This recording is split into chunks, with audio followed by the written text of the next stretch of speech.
Assalamualaikum warahmatullahi wabarakatuh. Perkenalkan, nama saya Tiara Fitria Panglesti, NIM 1230732. Pada presentasi ini, saya akan membahas mengenai analisis laporan keuangan PT Bank Rakyat Indonesia atau BRI di tahun 2025 berdasarkan annual report perusahaan. Pada analisis ini, data yang digunakan berasal dari annual report PT Bank Rakyat Indonesia pada tahun 2025. Metode analisis yang digunakan terdiri dari 3 bagian, yaitu analisis rasio profitabilitas, analisis rasio solvabilitas, dan analisis tren. Tujuannya adalah untuk mengetahui kondisi keuangan perusahaan dari sisi laba, kemampuan memenuhi kewajiban, serta perkembangan aset perusahaan. Pada bagian ini, saya akan membahas rasio profitabilitas, yaitu rasio yang digunakan untuk mengukur kemampuan perusahaan dalam menghasilkan laba. Rasio yang digunakan meliputi net profit margin atau NPM, return on investment atau ROI, return on equity atau ROE, dan return on asset atau ROA. Rasio pertama adalah net profit margin atau NPM yang digunakan untuk mengukur kemampuan perusahaan menghasilkan laba bersih dari total pendapatan. Berdasarkan data, laba bersih setelah pajak BRI sebesar 57.132.365 juta, sedangkan total pendapatan sebesar 265.161.709 juta dari perhitungan diperoleh hasil NPM ini sebesar 21,55%.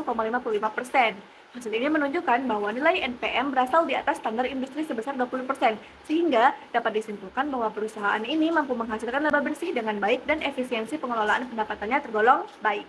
Selanjutnya, yaitu Return on Investment atau ROI yang digunakan untuk melihat efektivitas perusahaan dalam menggunakan aset atau investasi untuk menghasilkan laba. Hasil perhitungannya menunjukkan ROI sebesar 2,68%. Nilai ini masih di bawah standar industri sebesar 30%, yang artinya efektivitas penggunaan aset dalam menghasilkan laba belum optimal, sehingga perusahaan masih perlu meningkatkan efisiensi dalam pemanfaatan asetnya.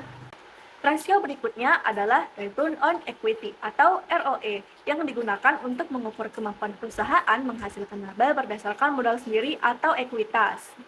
Dari data yang digunakan, laba bersih setelah pajak sebesar 57.132.365, sedangkan modal sendiri sebesar 330.941.434 juta, sehingga diperolehlah hasil ROE sebesar 17,26%.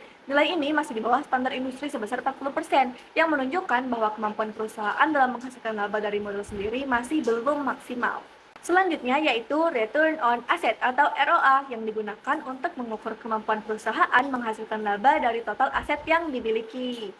Berdasarkan perhitungan, diperolehlah ROA ini sebesar 2,68%. Hal ini menunjukkan bahwa perusahaan mampu menghasilkan laba dari aset yang dimiliki. Namun, tingkat pengembalian aset tersebut masih relatif rendah, sehingga efektivitas pemanfaatan aset masih dapat ditingkatkan. Nah, selanjutnya saya akan membahas rasio solvabilitas, yaitu rasio yang digunakan untuk mengukur kemampuan perusahaan dalam memenuhi kewajiban atau utangnya. Rasio yang digunakan dalam analisis ini yaitu debt to asset ratio atau DAR, debt to equity ratio atau DER, serta long term debt to equity ratio atau LTDER. Data diperoleh dari laporan posisi keuangan konsolidasian annual report BRI tahun 2025. Rasio pertama adalah debt to asset ratio atau DAR yang digunakan untuk mengetahui seberapa besar sih aset perusahaan ini dibiayai oleh utang.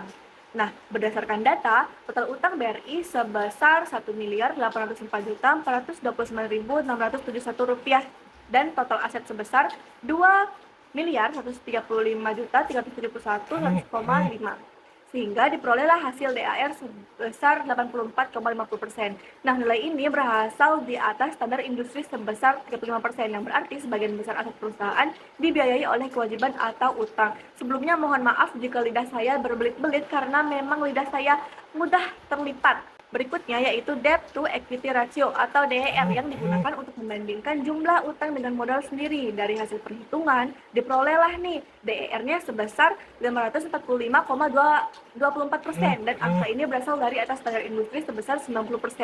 Nah, hal ini tentunya menunjukkan bahwa tingkat penggunaan kewajiban perusahaan lebih tinggi dibanding modal sendiri, sehingga struktur pendanaannya cukup bergantung pada utang.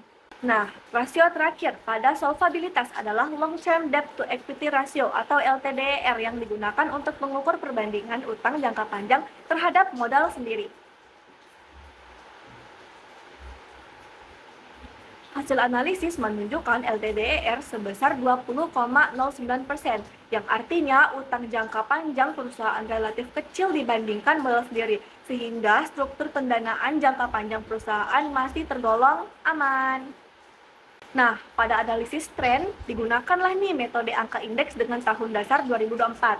Berdasarkan data, total aset tahun 2024 sebesar 1.992.186.906 rupiah, sedangkan pada tahun 2025 meningkat menjadi 2.135.371.105. Maaf Bu.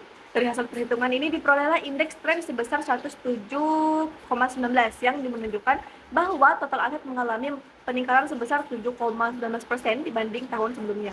Hal ini tentunya menandakan bahwa adanya pertumbuhan kondisi keuangan perusahaan, khususnya pada peningkatan aset. Nah, terakhir sebagai kesimpulan, dari sisi profitabilitas, nilai NPM ini menunjukkan kondisi yang baik.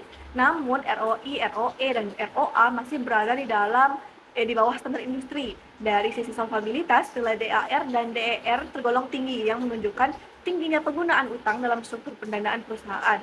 Namun, LTDER ini masih menunjukkan kondisi yang cukup aman karena utang jangka panjang masih terkendali.